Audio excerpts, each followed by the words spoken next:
हरिओम. ज्ञानेश्वरी अध्याय 18 ओवी 196 ते 205. किंबहुना आपुले जै ज्ञान होय उदया आले, तै नक्षत्रा ते पाहले गिळी जैसे. तैसा सकारण क्रिया हारपती धनंजया, कर्मत्यागू ये जया मोक्षफळासी.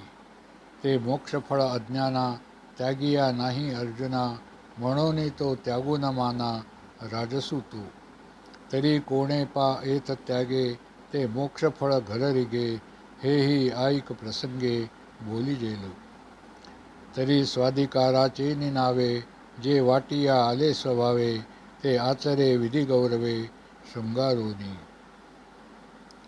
परी हे मी करत्यू ऐसे, ऐसा आठवू त्यजी मानसे, तैसेची पाणी दे असे फळाची हे. पै अवज्ञा आणि कामना मातेच्या ठाई अर्जुना, केली या दोन्ही पतना हेतू होती. तरी दोन्ही ये तजावी, मग माताची ते भजावी, वाचुनी मुखा लागी वाळावी गायची सगळी. आवडती ये फळी असारे साली अंठोडी, त्यासाठी अवगळी फळाते कोणी. तैसा कर्तृत्वाचा मधू आणि कर्मफळाचा आस्वादू, या दोहीचे नाव बंधू कर्माचा की. हरिओम.